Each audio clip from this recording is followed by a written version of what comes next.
FPL Game Week 5 team selection and final decisions. I'm back from split and I've actually had a little bit of a sore throat and a bit ill this week as well, but no excuses. I'm still trying to get a video out. So in today's video, we'll be going through a review of how my Game Week 4 went, my plans for Game Week 5 and beyond, and which chip will be active, because there will be. I've had enough of the red arrows. So if you enjoyed the video, make sure you smash that like button and hit that subscribe, and let's get into it.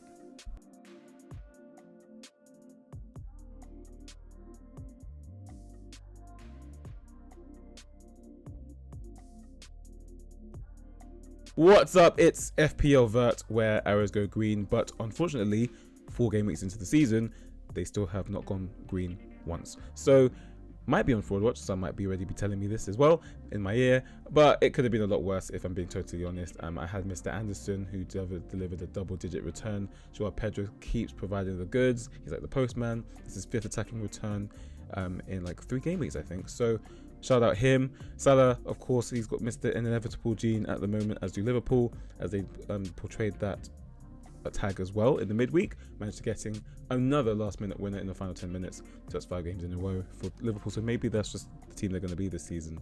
So just highlights why 90-minute men are important, because if he didn't play 90 minutes, he wouldn't have been on the pitch to have returned or taken the penalty. So a little bit of FPL folklore for you there. But the rest of the team did nothing yet again. Apart from the defense, I need to shout out my defense. They're basically holding it down for me. I mean, 60 points is not a bad score. So like I said, it was only 2 points off the safety score. But we're looking to make some moves. Well, not any transfer moves, because we're going to be rolling this week, but we're going to be activating a chip this week and the following week. So if we can discuss that after a little bit of roundup news in Game Week 5. So just into a few FAQs for Game Week 5. The most popular question for sure has been about Haaland. Is Haaland essential? And yes, he is the highest scoring FPL asset in the game so far. No one has more points than him. He's also scored 5 games in a row himself for club and country, most recently scoring against Napoli in the Champions League yesterday. And of course, he's facing Burnley at home in Game Week 6, but we're in Game Week 5 at the moment. And he travels to an Arsenal side who are yet to even concede a single big chance in the league. And considering that, you know, of course, Haaland did score in his last away game against Brighton, but you know, City aren't exactly in the best form. I do have to say, I mean, the projections even say, it's not me just being an Arsenal fan, which you guys already know, the projections are all tied to an Arsenal win. So yeah, I wouldn't be looking at Haaland this week, but I'm personally looking at Haaland next week, so it's likely my last week of Salah for a while. So yeah, hold off the transfer for Haaland, in my opinion. Other injury news, of course, Murillo, the Forest centre-back, Andrew was saying that we're going to make a late decision. Thankfully, it's nothing too serious. He said that if he doesn't play on the weekend, he's definitely going to play on Wednesday. So he's a doubt, but yeah, it doesn't sound like it's too serious. Cunha and Mount are both back for Manchester United, which is a boost for them as they look to, I don't know, improve on their 15th place position last year. They're playing once a week, so you know you do expect them to kick on at some point. But they do have Amorim, someone who thought it was a good idea to get rid of Marcus Rashford, so you never know. Then, of course, Strand Larsen also signed a new 5-year contract with Wolves, and he's actually now back in training. He's on just 1 training session with the team, according to Vitor Pereira, and he won't play 90 minutes, but he will certainly play. Of course, who to transfer is what people are asking as well. And if you want my personal opinion, I don't think anyone should be looking for anyone. It's projected to be the lowest scoring week since 2023, apparently, in terms of goals scored. Looks like it's going to be a week for defenders once again, so definitely hold off your transfers, especially as in Game Week 6, Man City will be facing Burnley at home instead of Arsenal away, and then Game Week 7, Arsenal will be playing West Ham at home instead of Man City and Newcastle away. So definitely roll your transfers if you can, and you probably should. Best captain, I think it is Salah, and then there's a massive gap, to be honest. I know I've got Palmer, Gyökeres and Semenyo, but they're making up the numbers. It's Salah and nobody, basically. If you can get to Palmer, then you can go for them, but would you be surprised if that finishes 1-1? I don't think so. So yeah, that's what I'll go for. So into the team selection, and as you can see, well, I hope you can tell by the graphics anyway, the bench boost is active this week. But just to go through what the first team was going to look like anyway, starting in goal, it is Robert Sanchez, Blob Sanchez as I usually call him, and Maresca made some interesting quotes this week about how, you know, Sanchez can't apparently play every game, even though he's a goalkeeper, and every other goalkeeper seems to be fine with doing that. But yeah, we're going to be calling some questions into Sanchez long term, so I think, you know, I'm personally prioritizing a wildcard in game week 8, and that's because I'm activating my bench boost this week, looking to triple captain in game week 6, bring Gyökeres in game week 7, and then bang, game week 8, let's wildcard and get in the Chelsea players. So yeah, I'm going to be getting out. Well, I'll be getting in Palmer and definitely be getting rid of Sanchez. So yeah, he's on borrowed time, but for now he goes away to Manchester United. I'm not expecting Jorgensen to start away at Old Trafford, or maybe he does. It doesn't matter because I'm going to have Dubravka on the bench. On my bench boost, he's going to be home to Forest, as will Esteve. If it was a normal week, I'm actually not too sure what I would do. Probably would have started one of the Burnley players, maybe the goalkeeper. And we've also got Milenkovic on the bench away to Burnley, and we've got Reinders away to Arsenal. But yeah, that's the goalkeepers on the bench. Then Daniel Munoz is still yet to blank in game week. Well, in this season, the Colombian wingback has actually returned 3 clean sheets and an assist across the opening 4 game weeks. He also hit the DEFCON threshold in his most recent away game away at Aston Villa, and he was also awarded the bonus point. So, considering the Eagles are unbeaten in 16 games across all competitions, and they're also unbeaten in the last 6 trips to West Ham, hopefully we can get some points here. Jorgen Andersen, my hero in game week 4. The Danish centre-back will look to build on his double-digit return, as Fulham will welcome Brentford in the late kickoff on Saturday.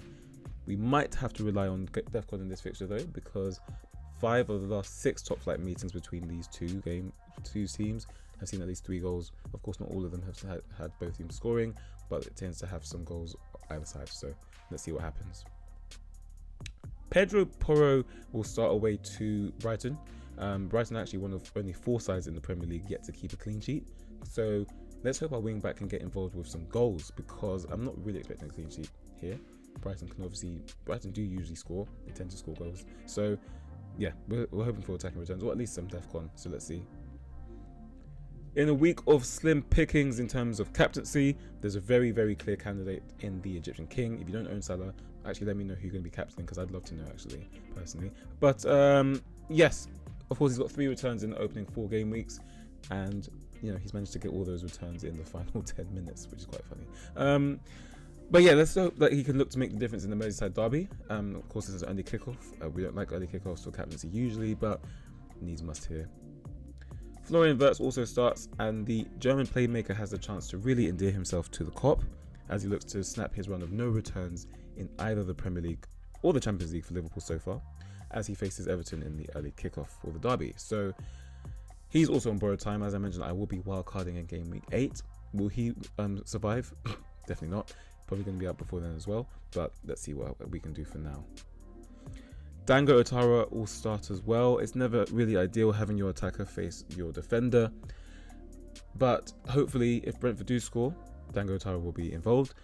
Brentford have actually scored in every game this season in both the Premier League and the Carabao Cup, and that includes 2 goals against Chelsea, Champions League Chelsea, last week. Well, the world champions Chelsea, as I should say, but as they showed us against Bayern, I don't think that they're really the world champions, as they fell to 3-1 loss. So let's see what happens there.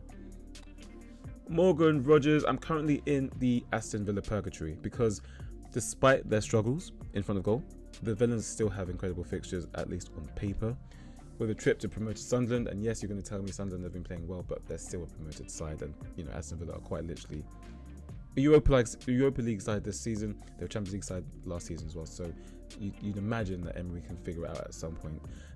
So fingers crossed for another return this week, and if not, then yeah, we're going to have to make some tough decisions, but I won't lie to you. No matter what happens, I'm not actually selling a Villa player next week either, so unless there's an injury, of course. Then Chris Wood, our Kiwi Kane, managed to hit the crossbar last week at Arsenal, which is quite fortunate because I had him benched. So hopefully he can find the shooting boots against Burnley, as no side has conceded more shots in the box than the Clarets this season. So let's hope for some attacking returns. Ange's supposed to be an attacking manager, so let's hope he can provide some chances for his fellow Oceania compatriot as an Aussie. And we love Aussies, don't we, Kofi, if you're listening. Joao Pedro, it's been a tough start to the season, but Joao Pedro along with Anderson are the 2 good picks I've made in game week 1, really. Well, I mean, Reinders were good for 1 week, I guess, but other than that, it's just been the Anderson, Joao Pedro and late Salah show so far. But he's risen by 0.3 million already, with 5 attacking returns in the opening 4 game weeks. And Chelsea travelled to a United side that are actually yet to keep a clean sheet in the Premier League this season. They followed up conceding 2 in the most recent home game against the promoted Burnley, with a very limp 3-0 defeat at Manchester City last week. So considering that Chelsea are looking to get, bounce back from a pretty reality check defeat against Bayern last week, midweek, let's see what happens. But if you want my personal opinion, Manchester United versus Chelsea is very bad game usually, so I'm not expecting much. Then Ollie Watkins. The good news is Aston Villa finally scored in the midweek this season for the first time. The bad news is it couldn't stop them from crashing out of the League Cup at the hands of Brentford. But hopefully they can start moving in the right direction, because being totally honest, being the only team out of 162 teams within England's top 7 leagues without scoring a goal, the only team that has not got a goal, that's relegation form. So surely they have to fix it and figure it out soon, right? Otherwise, Aston Villa back in the Championship, that would be bad. But then again, I guess that means Arsenal can have free run at someone like Morgan Rogers. But anyway, the mental breach is active. Just a look at preview to next week as well. Salah will be making way. Well, Haaland's going to be making a way in either way, because he's going to be my triple captain regardless of what happens. I know you're going to say, some people are going to be saying, haha, you won't be able to get an arrow without a chip. Well, that's where we are at the moment. So yeah, that's what we're looking at the moment. Apologies, it's a bit late today. I was being a little bit ill. Next week, I'll be, it's a big week next week. There's going to be wild cards active. There's going to be free hits active. There's going to be my triple captain active. So I'm definitely going to be a lot more active on everywhere. So thanks for sticking with me. And if you have any questions, of course, just drop them into the comments, or you can DM me, or you can message me, and I'll get to them all before the deadline tomorrow. So thanks for watching. Good luck this week. Hopefully we can get a green arrow, and I'll see you for a lot of content next week. Thanks.